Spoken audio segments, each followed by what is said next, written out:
Salut à tous! Alors aujourd'hui, je vais vous parler exceptionnellement d'un langage de programmation. Rassurez-vous, ça n'a rien à voir avec le GSOC, Google Summer of Code. D'ailleurs, j'y participe pas et je n'y ai jamais participé.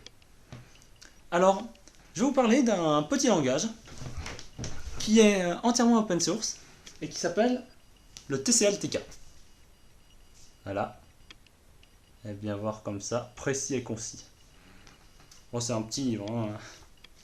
Et justement, c'est un petit livre qui va bien servir et qui a bien servi. Alors, le TCL/TK a été créé, pour la petite histoire, hein, le TCL/TK a été créé en 88 par John Osterhout dans l'université de Berkeley. Alors, ce langage se veut être très simple. Et comment? Et je dois dire que même moi, qui suis pourtant pas un passionné du code ou de la programmation, bah même moi j'ai accroché. Bon, je vous vois tout de suite. Je vous dis programmation, vous pensez tout de suite, ah on va programmer un jeu, ouais. Bah en fait non. Alors le TCL/TK est un langage orienté objet. On va parler alors de P2O, programmation orientée objet, et non pas programmation classique comme du C par exemple. Bon par contre, je vous vois venir les petits filous qui codent sur Android ou iOS. Non, vous pourrez peut-être pas faire vous pourrez peut-être pas faire commerce avec ça. Parce que le TCL/TK est entièrement open source et du coup, vous, vous devrez obligatoirement donner le code source de votre programme. Ce qui peut s'avérer parfois un peu ennuyeux. Mais c'est très utile pour débuter en programmation. Et c'est ce que je vais vous montrer tout de suite. Alors là, je vous montre le code source de PlayMP4 bis. Alors la première ligne, c'est on exécute avec wish. La deuxième, c'est on crée une frame qu'on appellera left frame et on définit ses propriétés, largeur et hauteur.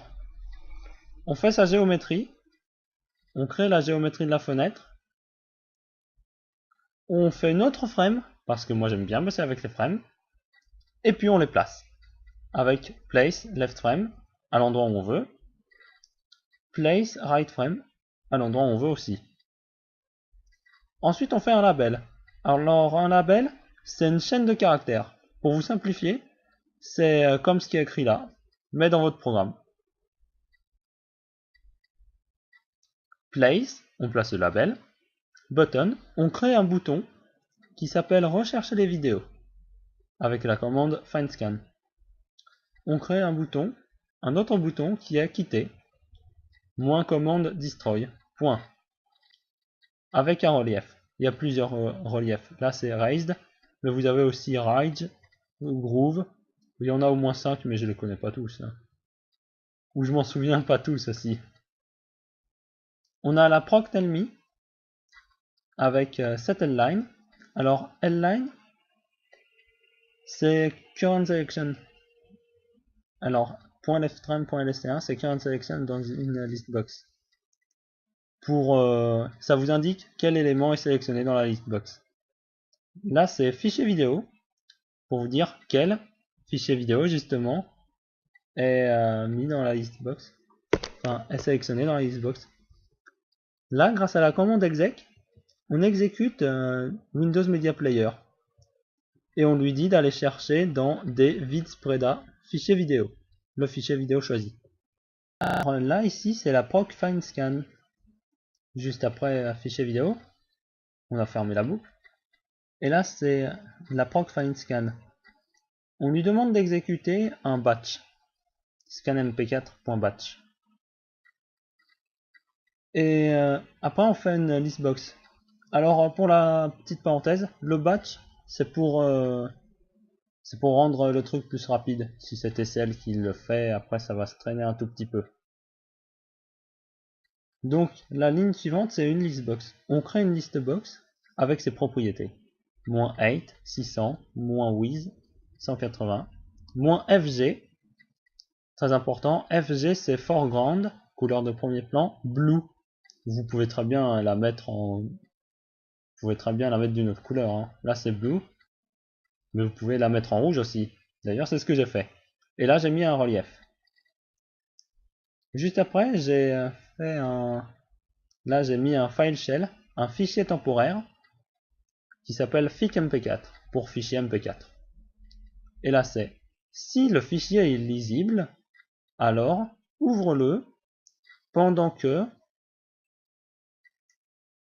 Et là après c'est pendant qu'il le place dans lst1 et l'insère à la fin de lline.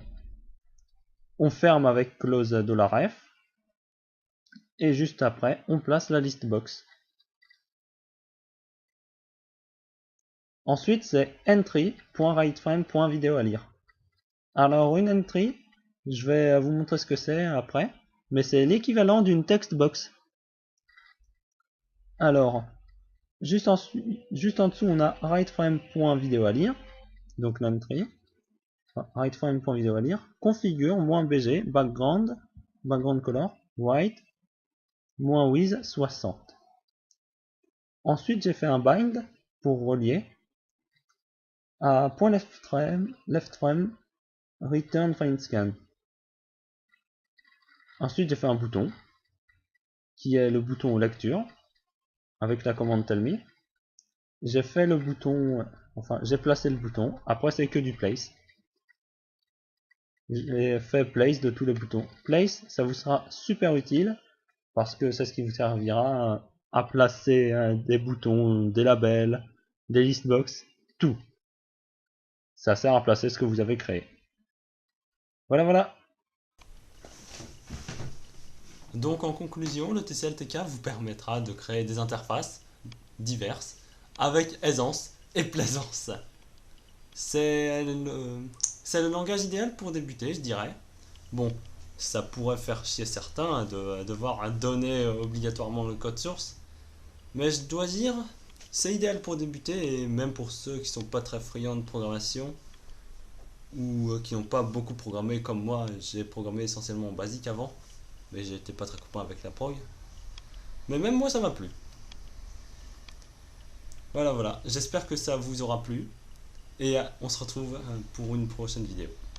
A plus.